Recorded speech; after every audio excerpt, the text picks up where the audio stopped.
눈물을 마시는 새 이번 주에도 계속해서 읽도록 하겠습니다.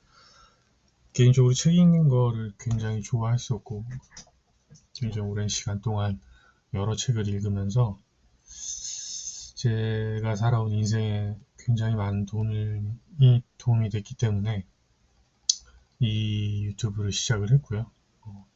조회수가 얼마가 나오던 구독자가 얼마가 되던지 간에 어쨌든 제 개인적인 기록과 어떤 영상 아카이브 같은 느낌으로 시작을 한 일이기 때문에 할 수 있는 데까지 계속 해보도록 하겠습니다.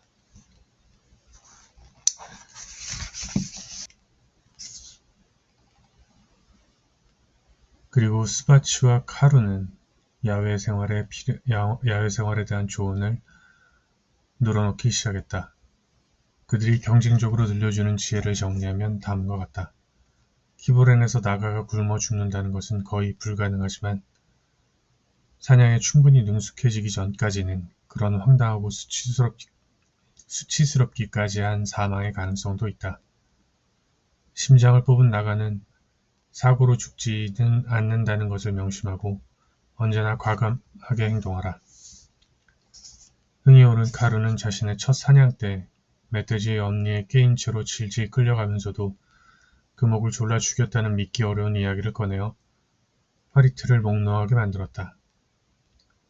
만약 화리트가 이전에 멧돼지를 보았다면, 즉 졸라 죽인다는 것이 불가능한 그 굵은 목을 보았다면 웃음을 터뜨렸을지도 모른다.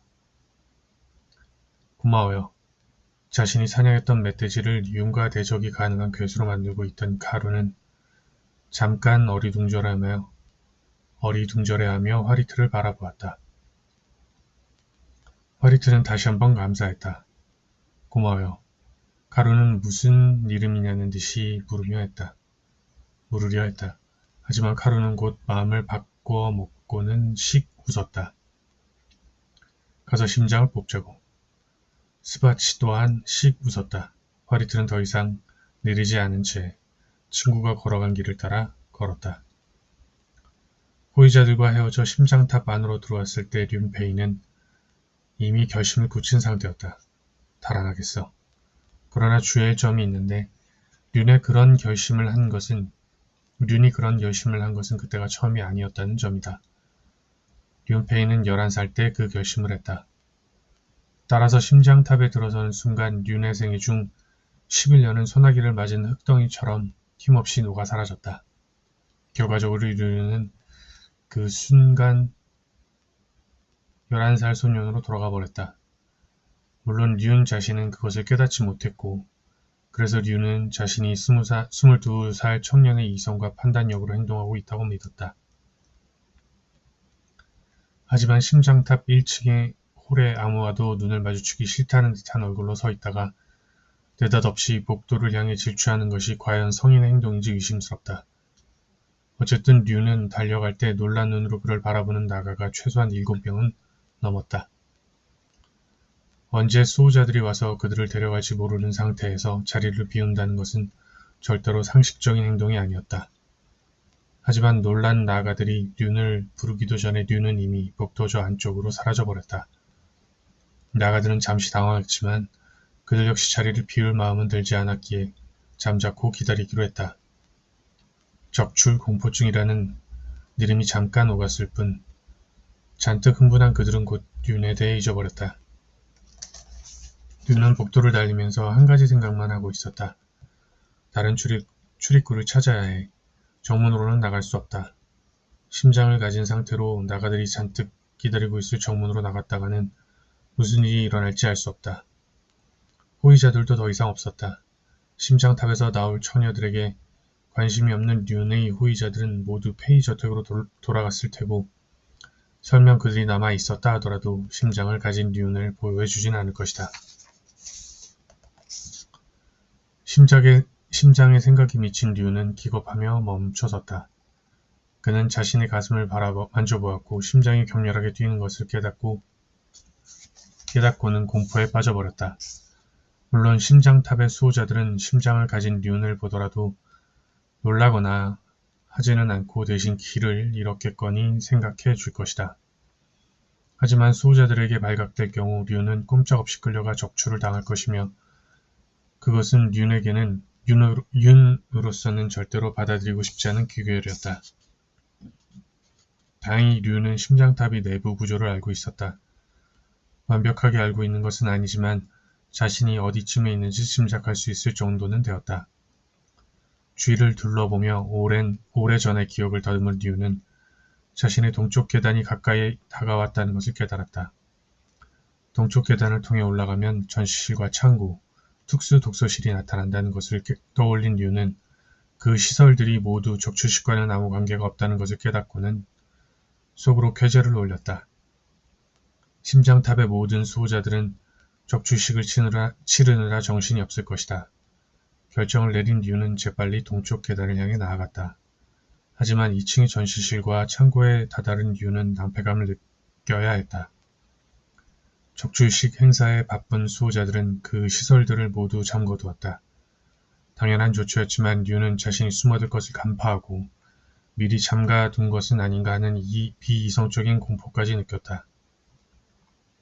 어쩔 수 없이 3층으로 올라가면서도 류는 불안한 심장을 억누르기 힘들었다. 3층에 있는 특수 도서실은 언제나 개방되어 있지만 거기엔 사서가 있을 것이다. 하지만 3층에 도착한 류는 사서의 자리가 비어 있음을 발견했다. 류는 잠시 고민해 볼 겨를도 없이 황급히 도서실의 문을 열었다. 문을 연 다음에는 류는 사서가 곧 혹 독서실 안에 들어가 있을지 모른다는 생각을 떠올리고는 얼어붙고 말았다.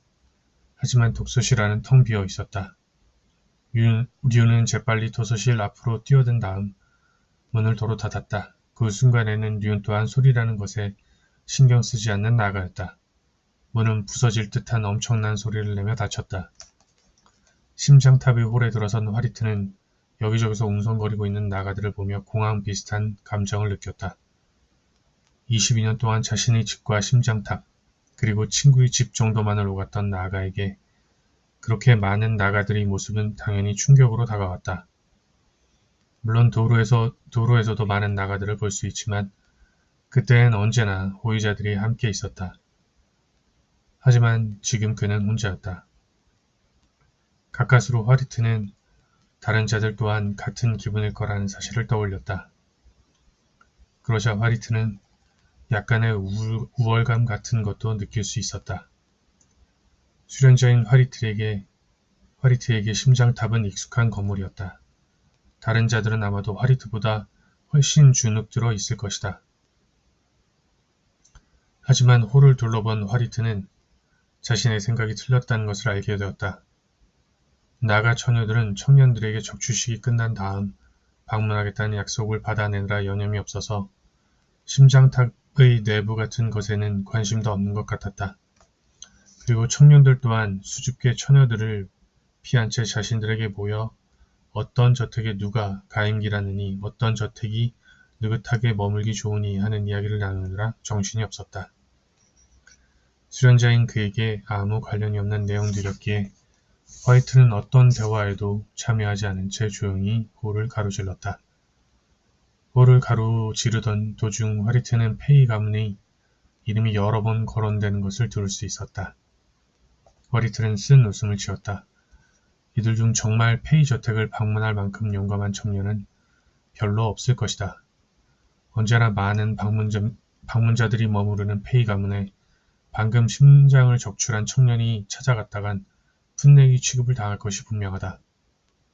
아마도 청년들 중 대부분은 적출식 직후에 찾아온다는 허탈감이 거짓이 아니라는 것을 깨달으며 하텐그라주를 떠나 방랑을 시작할 것이다. 청년들에 대한 처녀들의 안달은 따라서 언제나 실패로 끝날 가능성이 높다. 화리트는 더 이상 그들에게 신경 쓰는 대신 류를 찾아보기로 했다. 그때 누군가가 그를 불렀다. 화리트 마케로. 무심코 고개를 돌리던 화리트는 깜짝 놀랐다. 그에게 이름을 보내온 것은 홀 옆 복도의 그림자 속에 서 있던 수호자였다. 하지만 수호자라면 화리트를 그런 식으로 부를 리가 없다. 화리트는 이상하다고 생각하면서도 얘를 얘를 차렸다. 따라와라. 두 권을 깊숙이 내려쓴 수호자의 이름은 지나치게 단순했다. 개성이 거의 생략된 채 의미만을 전달하는 이름이었다. 나가의 이름은 불신자들이 말과 달리 이렇듯 완전히 무개성하게 발산될 수 있다. 자칫하면 누가 잃은 건지 알 수 없게 되기 때문에 거의 그러지 않지만 화리트는 불쾌감을 느끼면서도 예의 있게 대답했다. 죄송합니다. 저는 적출식을 기다리고 있습니다. 단순하게 일러라. 다른 자들의 주의를 끌지 않도록. 내가 오기 직전 륜페이가 도망쳤다. 화리트는 깜짝 놀라면서도 자신 또한 이름을 단순화시켰다. 도망요? 그래. 특수도서실로 도망쳐서 그곳에서 농성을 벌이고 있다. 적출 공포증인 것 같다. 내가 와서 달래줘야겠다. 이름을 단순화시킨 덕분에 그와 수호자의 대화에 신경 쓰는 사람은 없었다. 화리트는 수호자가 왜 저런 이상한 이름을 잃은 건지 깨달으며 조심스럽게 걸음을 뗐다. 조금 전 무턱대고 달려갔던 륜과 달리 화리트는 천천히 움직이며 다른 자들의 주의를 끌지 않은 채 홀에서 빠져나갔다. 화리트가 복도로 들어서자 수호자는 빠르게 동쪽 계단으로 걸어왔다. 화리트는 그들을 쫓으며 질문했다. 혹시 누구를 다치게 하진 않았습니까? 아직 그러지는 않았다. 늦으면 무슨 일이 벌어질지 모르지만 륜페이는 눈앞에 쓰러져 있는 시체를 보며 정신이 나가버릴 것 같은 충격을 느꼈다. 일반적으로 심장을 뽑아낸 나가는 사고로 죽지 않는다. 질병에도 걸리지 않으며 몸의 일부가 잘려도 빠르게 재생한다.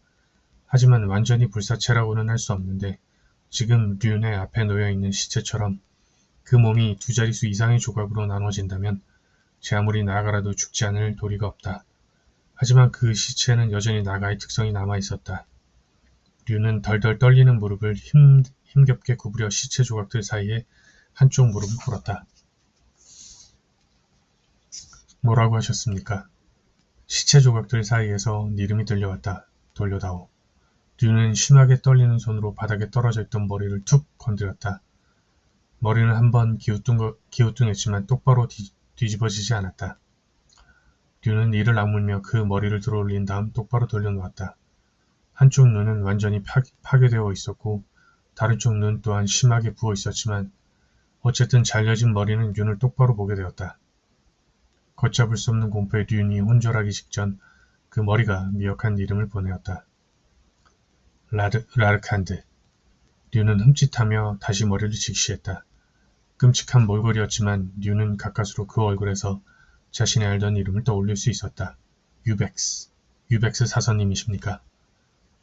특수도서실의 사서인 류백스는 고개를 끄덕이려 했다. 물론 무의미한 행동이다. 목이 잘리면 고개를 끄덕일 수 없는 법이다. 류백스는 그 사실에 당혹해하다가 겨우 일렀다. 그런데 너 어떻게 여기로 들어온 거냐? 저는 적출식 때문에. 어떻게 특수실에 들어온 거냐? 사서인 내가 허락해 준 적이 없는데. 머리가 잘린 것 때문에 류백스는 정신이 혼미스러운 듯 했다. 대화를 나누는 동안에도 그의 이름은 계속 희미해지고 있었다. 죽었다고도 살았다고도 잃을 수 없는 상태에서 그 이름이 더 지속되기를 바라는 것은 무리일 것이다. 마음이 급해진 류는 엉겁결에 그 머리를 붙들고 흔들 뻔했지만 머리에 손이 닿기 직전 기겁하며 손을 도로 끌어당겼다. 사사님께 누가 이런 짓을 했습니까? 류백스는 멍한 눈으로 류를 바라보다가 갑자기 뭔가를 깨달은 듯 했다. 나 공격당했어, 랄칸드.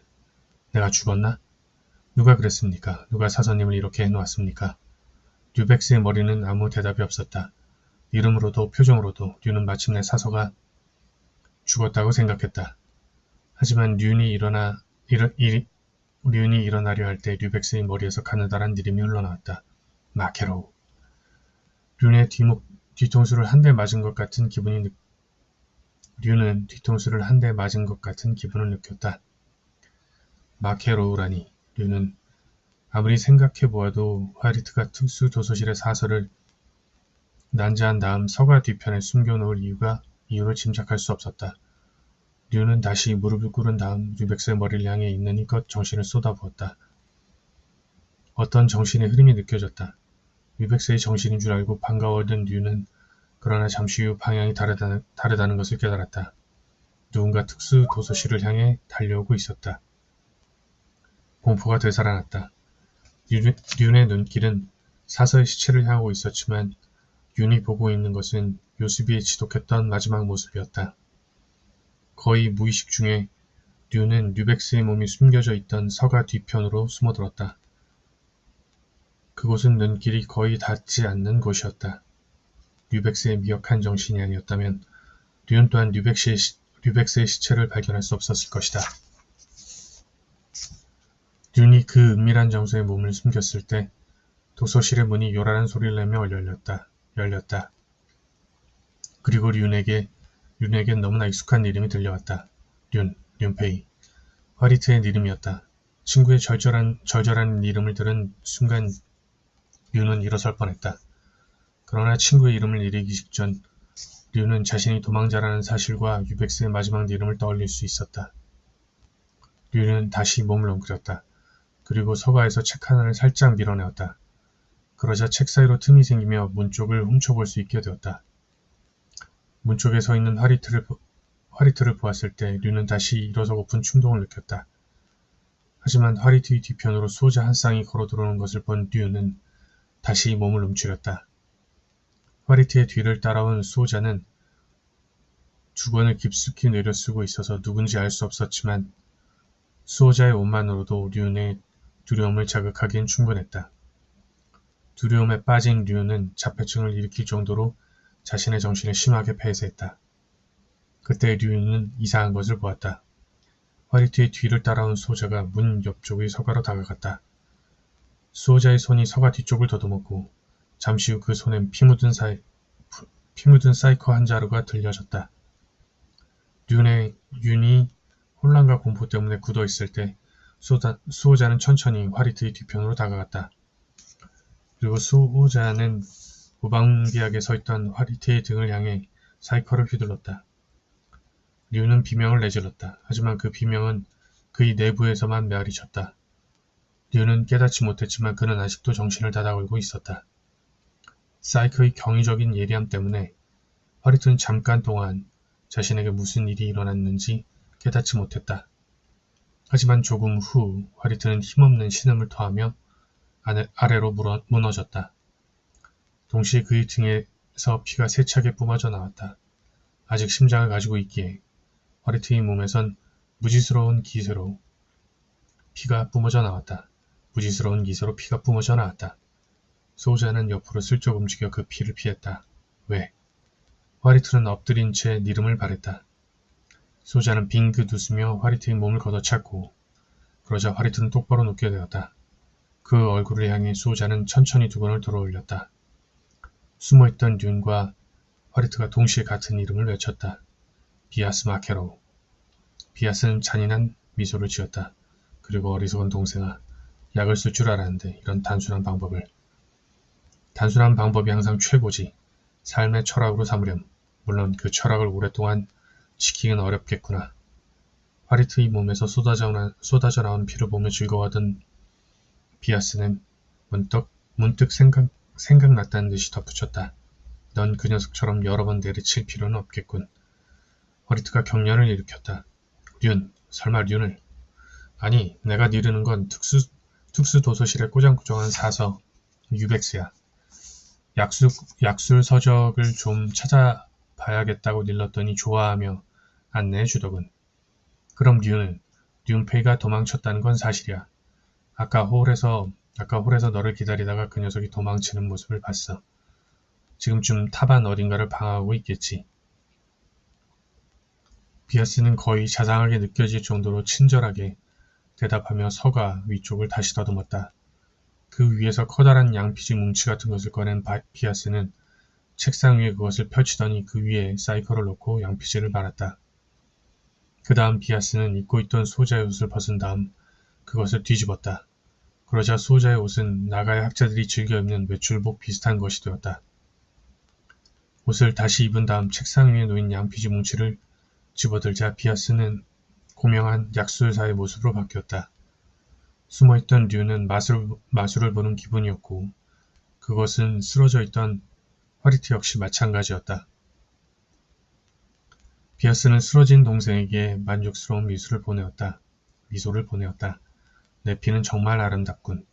화리트, 못 잊을 것 같은데. 당신은 정상이 아니야, 비아스. 글쎄, 피를 줄줄 흘리며 쓰러져 있는 건 그쪽이야. 정상이 아닌 쪽이 누구인 것 같아. 냉혹하게 대답한 비아스는 갑자기 허리를 숙였다.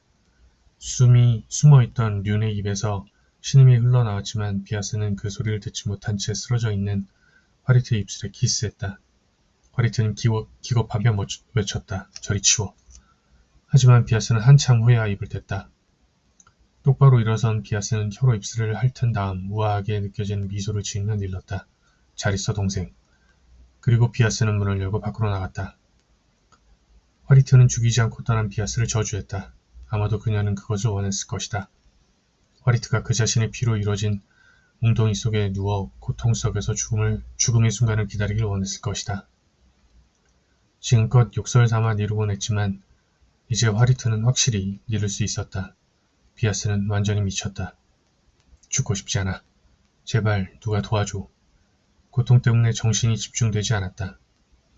화리트는 자신이 심장탑을 올리기는커녕 주위에 있는 사람이 들을 수 있을 정도의 니름도 내기 어렵다는 것을 깨달았다.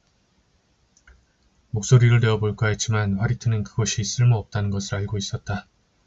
어차피 고함을 지를 정도의 힘도 없거니와 나가드는 소리에 무관심하다. 화리트는 정신을 더 집중시키려 했었다. 살려줘. 제발 살려줘요. 내가 죽어가고 있어. 살려줘요. 하지만 아무 소득이 없었고 대신 정신을 집중할수록 고통만이 가중될 뿐이었다. 지독한 아픔 때문에 화리트는 정신이 혼미해지는 것을 느꼈다. 그때 누군가의 정신이 그에게 다가왔다. 화리트는 앞을 보려 했지만 잘 보이지 않았다. 그제야 화리트는 자신이 눈물을 흘리고 있다는 것을 깨달았다. 나가의 은눈은 불신자들이 투명한 눈물과 달리 시야를 거의 가려버린다. 화리트는 은빛 암흑 속을 향해 외쳤다. 거기 누가 있어요? 살려줘요. 제발 살려줘요. 화리트 나야. 륜이야. 륜이라고? 부들부들 떨리는 손가락이 화리트의 눈을 스쳤다. 은빛 암흑이 사라지며 화리트는 륜의 얼굴을 볼 수 있었다. 륜은 일그러진 얼굴로 그를 내려다보고 있었다. 미안해. 정말 미안해. 폐사가 너무 길었어. 움직일 수가 없었어. 지금에서야 겨우 움직일 수 있게 되었어. 그래서 막지 못했어. 막을 수 있었는데. 미안해. 얼빠진 멍청한 짓을 했어. 내가 막지 못했어. 화리트는 륜이 무슨 이름을 하는 건지 알 수 없었다. 하지만 물어볼 필요는 없었다. 지금껏 억압되어 있었던 륜의 정신은 개방되자마자 폭풍 같은 기세로 화리트에게 쏟아져 들어오고 있었다. 가장 내밀한 부분까지. 의식적으로는 열 수도 없는 부분까지 완전히 열려버린 륜의 정신을 느끼며 화리트는 숨을 급히 들이켰다. 화리트는 모든 것을 알 수 있었다. 륜이 왜 도망쳤는지, 그리고 륜이 무엇을 보고 들었는지, 정신폐쇄의 후유증 때문에 움직일 수 없어 친구가 공격당하는 것을 보고만 있었던 륜의 마음속에는 자괴감이 가득했고, 그것을 본 화리트는 절대로 륜을 탓할 수 없었다. 니름이나 글이 아닌 정신 그 자체를 보았기에 거기엔 완전한 이해만이 있었다. 화리트는 이해했다. 그리고 화리트는 다른 것들도 이해했다. 공포와 혼란에 빠져있던 류는 자신이 보고 들은 것을 정리할 수 없었지만 화리트는 자신이 누나가 어떻게 살인계획을 짰는지 알 수 있었다. 화리트는 자신이 본 것처럼 유백스의 시체 모습을 떠올릴 수 있었고 다시 한번 비아스의 잔인함에 치를 떨었다. 그 순간 화리트는 묘한 느낌을 받았다. 륜의 정신이 완전히 열려버린 까닭에 화리트는 륜의 모든 것을 알게 되었고 심지어 륜의 시야까지도 공유하고 있었다. 화리트는 륜의 눈을 통해 자신의 모습을 볼 수 있다는 것을 알고는 깜짝 놀랐다. 하지만 화리트는 공황 상태에 빠져드는 대신 오히려 더 침착해졌다. 혼란에 빠진 륜의 정신과 직접 부딪힌 덕분이다. 화리트는 침착하게 륜의 시각을 이용했고 자신이 살아나기 어렵겠다는 판단을 내리는 순간에도 거의 공포를 느끼지 않았다. 대신 냉정 속에서 화리트는 자신이 무엇을 해야 하는지 판단했다. 륜, 내 이름 들어. 화리트, 미안해. 정말 잘못했어. 내가 막았어야 했는데 왜 움직일 수 없었는지. Did you know? 라드 can't pay. 류는 흠칫하며 정신을 차렸다. 그 순간 류는 무서운 공포를 느꼈다. 류는 자신 속에 들어와서 화리트를 보고 있는 화리트를 느꼈다. 그것은 피아가 혼란되고 안팎이 서로를 부정하며 결과가 원인을 구축하는 순간이었다. 이름을 사용하기에 정신이 작용해 친숙한 나가에게도 그 순간의 혼란스러움은 두려움 그 자체였다. 하지만 화리트는 륜이 공포에 빠지는 것을 허락하지 않았다. 화리트는 륜의 정신에 고리를 걸고 륜의 정신 그 자체에 대한 지배권을 난폭하게 시도했다. 타인의 정신을 지배한다는 것은 마술의 영역에서나 가능한 일이지만 그들은 나가였고 또한 한쪽의 정신이 완벽하게 열려 있었기에 그것은 어느 정도 성립될 수 있었다. 결과적으로 류는 공포 대신 머리가 깨질 듯한 두통을 느꼈다. 류는 신음을 흘렸다. 이런 일이. 나도 가능할 줄은 몰랐어. 하지만 이 상황에 걸맞은 이론을 구성해 볼 시간은 없어. 잘 들어. Did you know? 라드 can't pay. 화리트는 의식적으로 륜에게 가장 권위 있는 호칭을 사용했다. 나는 살기 어려워. 그리고 넌 거기에 대해 조금도 책임을 느낄 필요가 없어. 반복하겠어. 그리고 화리트는 놀라운 일을 해내었다. 화리트는 계속해서 륜에게 책임을 느낄 필요가 없다는 이름 수없이 반복하며 동시에 다른 내용을 읽었다. 륜은 넋이 빠진 채 한 사람이 이르는 두 개의 이름을 들었다. 넌 내 죽음에 아무런 책임도 없어. Did you know? 라드 can't pay. 내가 할 수 있는 일이 없었어. 그건 불가항력이었어. 넌 나를 돕길 원했고 그걸로 나는 만족해. 더없이 고맙게 생각해. 넌 내 죽음에 아무런 책임이 없어. 나를 죽인 건 내가 아니야. 나를 죽인 건 비아스 마케로우야. 넌 책임이 없어. 넌 책임이 없어. 넌 책임이 없어. 내 이름을 잘 들어. Did you know? 라드 can't pay. 나에겐 해야 할 일이 하나 있어. 비아스는 그저 중후하던 동생을 죽였다고 생각하겠지만 그와 동시에 비아스는 내 사명까지도 파괴했어. 하지만 난 비아스에게 내 목숨은 내주었을지언정 내 사명까지 파괴하게 하지는 않겠어.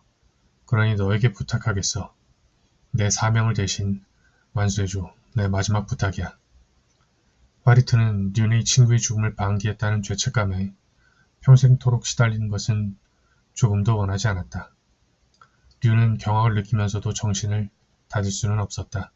부탁, 뭐지? 륜의 죄책감을 완전히 억압했다는 자신이 들자 화리트는 다시 하나의 이름으로 일렀다.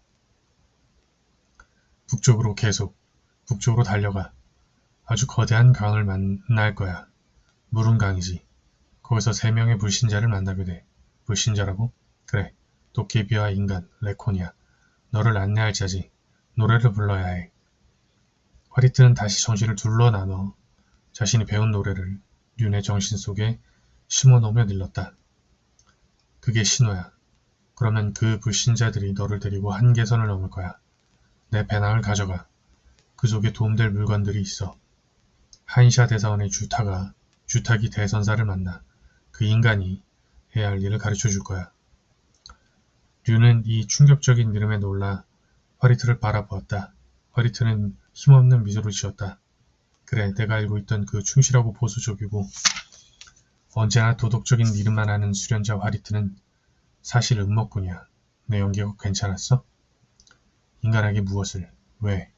부탁이야. 이건 나가를 위한 일이야. 길게 니를 시간이 없으니 간단히 니르겠어. 넌 한계선 이남엔 적이 없다고 일렀지. 적은 심장탑에 있다고 일렀지. 그때 너는 요스비에 대한 일을 잃은 것이겠지만 륜의 모든 정신을 들여다본 화리트는 요스비에 대한 사실도 알고 있었다. 놀랍게도 그때 너는 진실을 잃은 거야. 나아가의 적은 심장탑에 있어. 나아가의 적이? 그래. 너는 인간들과 힘을 합쳐 나아가의 적을 물리쳐야 해. 그건 너만이 할 수 있어. 나만이? 어째서? 화리트는 다시 한번 륜의 신명을 불렀다. 왜냐하면 넌 디듀스 류노 라르칸트 페이니까. 류는 굳은 얼굴로 화리트를 바라보았다. 고통 때문인지 화리트의 눈에는 다시 은루가 흘러나오고 있었다. 하지만 그 눈은 웃고 있었다. 이건 수호잖아. 수련자만이 할 수 있는 일이야. 발자국 없는 여신이 신랑들만이 할 수 있는 일이지. 내가 수련자가 아니라고 느리지만 디듀스리노 라르칸트 페이. 나는 내가 왜 수련자 지위를 반납했는지 항상 궁금했어. 이제 알겠군. 요수비 때문이었군. 자, 오늘은 여기까지 읽도록 하겠습니다.